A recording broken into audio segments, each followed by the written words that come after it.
ends and Mel agrees to come back for an update. On the day Mel is scheduled to reappear, he's a no-show and not picking up his phone.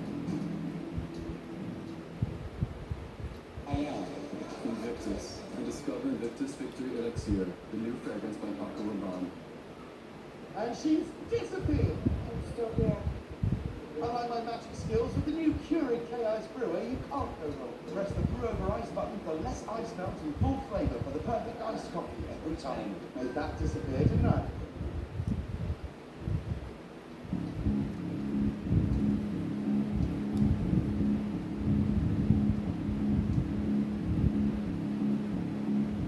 Maybe my audience is not aware, but a television crew went up to Ellensburg after we did the last program and researched this. And I'll be doggone, they didn't find the hole, but they did find near the area where you were talking about a lot of military blueprints and all kinds of information that would indicate military, in fact, had been there or was there. Oh, they would have found a lot of yellow deer tread marks on the ground. Yep. It would be 3 years before Mel resurfaces. He said he was offered $3 million a year to lease his property to somebody, but the deal was sign a non-disclosure agreement, leave the country immediately, and never come back. So Mel takes the deal, and he lives in Australia for 2 years, but he's missing his family and decides to come back to the States for a visit. That's fun. It wasn't. Mel was warned not to do this, but he does it anyway. And during this time, he gets in touch with Art Bell and agrees to come on the radio, but he never shows up. Mel said on the day he was supposed to come on, he was on a bus to visit his nephew. And on the bus, there was some kind of altercation and the police were called. All the passengers are questioned and put on a different bus. Then Mel blacks out.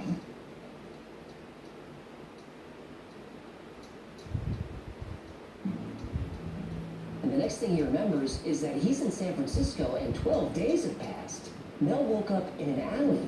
His wallet and keys were missing. He realizes his arm hurts. He rolls up his sleeve and there are needle holes and tape marks from an IV.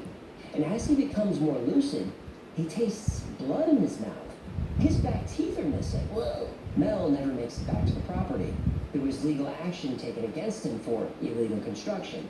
Power lines, septic tanks, paved roads. Of course, he didn't build these. The government had occupied the property for 2 years. Still, Mel lost everything. And a day or two after calling into Art's show, his bank account was empty. Now, to be fair, plenty of people are calling in saying that this is all a hoax. But Art Bell is the master. Hoax or not, it's a great story, so he lets Mel continue. But Art does say that a TV crew was in the area looking for the hole. They didn't find it, but they did find evidence of a lot of military activity. And the no-fly zone has been mysteriously expanded to cover the area. In fact, TerraServer, which was a mapping site before Google Earth, showed that the whole area was blacked out. And this was confirmed. Skeptical callers said that Mel could have found the blacked out part of the map and pretended his property was there.